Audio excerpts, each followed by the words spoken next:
Today we're going to look at changing the rear brakes on an NA series MX5. The first thing we're going to do is to remove the cover which covers the screw which is used to return the caliper to its open state. The rear calipers you can't just pull open, you actually need to wind the Allen key back out to open up the calipers. So 14mm using a torque bar.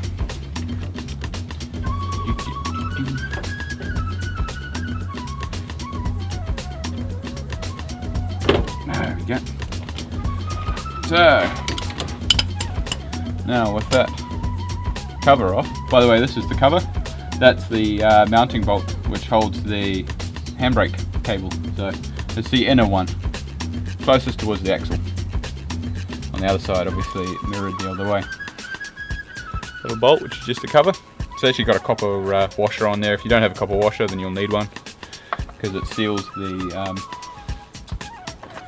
seals to the hydraulic fluid, the brake fluid. Okay. Then Allen key. Not actually too sure which size it is.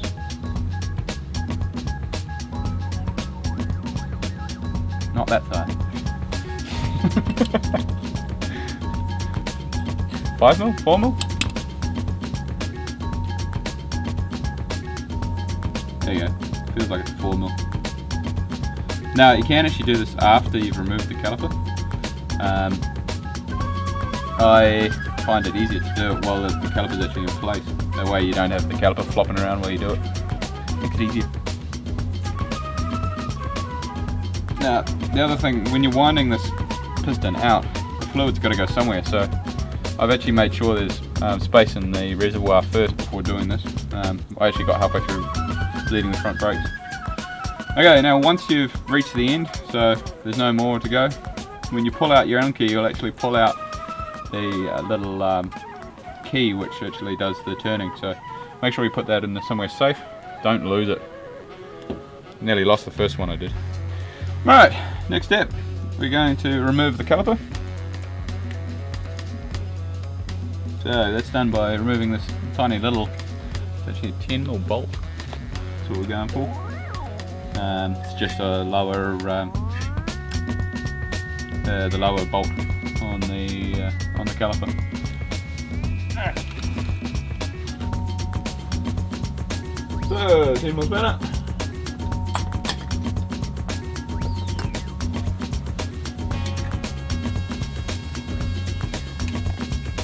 Okay, so I got a bit of a problem with one of the screws here. We found the Wind rust penetrator just works so much better than anything else on the market. So I'm going to give that a bit of a go. If you don't have the rust penetrator you can always use the CRC or whatnot, but if you can get your hands on it, the stuff's bloody gold.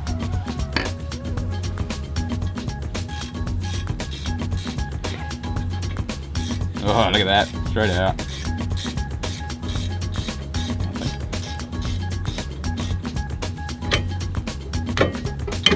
Oh, there it is.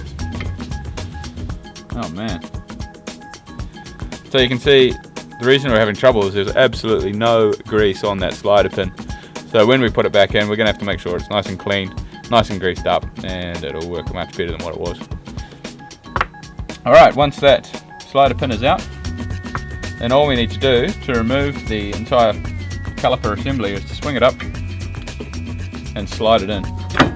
So that's now the caliper removed. So we can tuck that up. The top there is best. That way you're not putting any nasty bends and any hoses or anything. And what we're left with is the brake pads. Now you can see these brake pads have got very little left on them. We actually, on the other side, we actually went right through the brake pads and damaged the discs. These discs are not great, so we'll be replacing this disc as well. You can skim them. It's actually normally cheaper to actually just buy a replacement. So there's the old disc. It's not in too bad condition, but you can see where we've accidentally welded the pads onto the disc. That's the pad shape there. So when you are racing, don't put your handbrake on afterwards. That's what happens. and we've got another one there as well. So that's the old disc. We've got the new disc here behind me. When they're shipped with a special oily film coating on them. So before you install them, you must take that film coating off. So we're actually going to use wax and grease remover today. You can get special brake cleaner, we just don't have any here. So long as you're using a solvent which doesn't leave any residue behind, then you'll be fine. So we're using the wax and grease remover because it doesn't leave any residue behind. So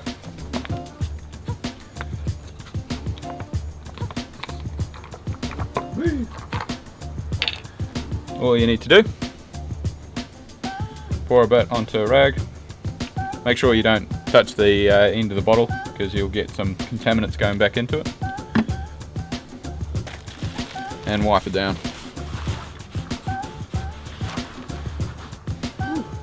It's rich, eh? It's good shit. Good shit! Okay, once the disc is nice and degreased, we'll fit that on there. We will put, before we've put the pads on finally, we will put one last layer of degreaser on there to just make sure we got any fingerprints stuff off as well. So that's in place now.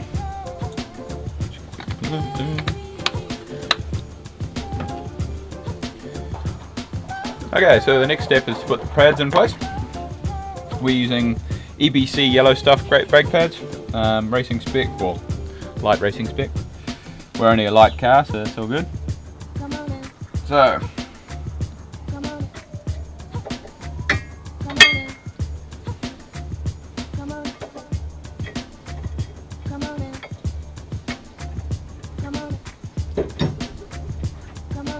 alright, now that we've got the pads in place, we need to put the caliper back on. Before we put the caliper back on, you need to make sure that the slider pins are nice and clean and greased up. So you also want to check at this stage that none of these rubber parts are perished. Give the whole thing a good once over, make sure there's nothing going on there. So this one actually looks okay. The one on the other side was bad, so I've actually replaced it the other side, but the side looks okay. Right, once again, grab our wax and grease remover because it's nice and close.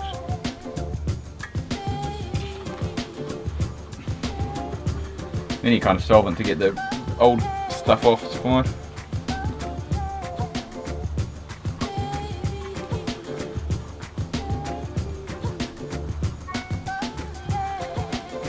Okay, and then make sure you do the pin that you've removed as well. You have to use high temperature grease. EBC nicely provided a suitable grease with the pads. You can't just use copper grease. You can't just use normal grease. You have to use a high temperature grease, preferably a special brake grease. But yeah, don't just put normal stuff on. You'll lead to all sorts of nastiness happening with your brakes. You don't want that to happen. So squeeze them out, put it onto the bin.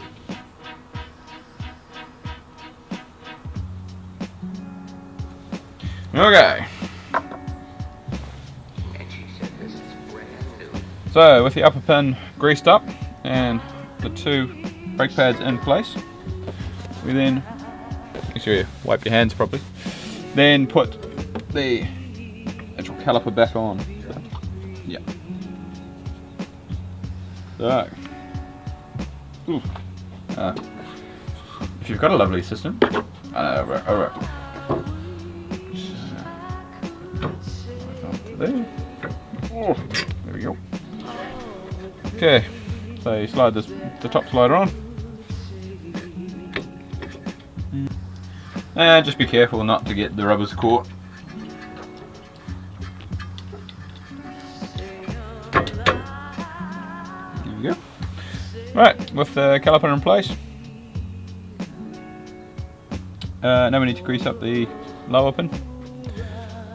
Yeah, and then swirling that around pretty light. So you want to make sure the whole thing is covered. And then we put that back in place. A bit of push.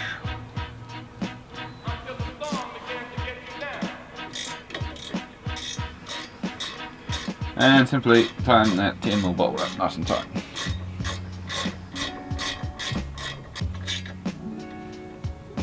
Okay, nice and tight.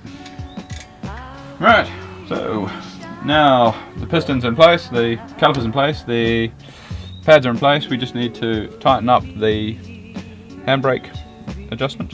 So again, 4mm Allen key. Put that in place. That's recording, isn't it?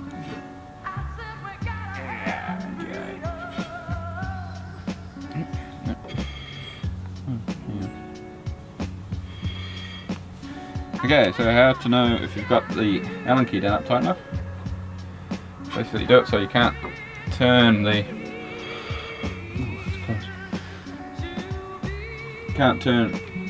wheel and then back it off about half a turn, or 3/4 a turn.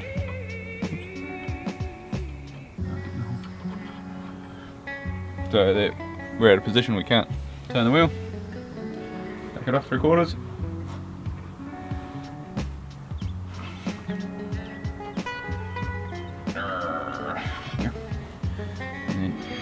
That'll turn. So that means that when we pull up the handbrake now, hopefully the cable will push it hard enough to have happy times. Happy times. Alright. Okay, final thing, put the cover back on. First thing we took off, last thing to go back on.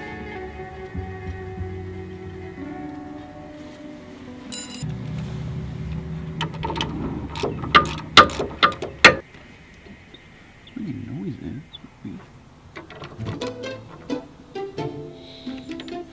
Right. And that is how you change the brakes on an NA series Miata or MX5. Cool.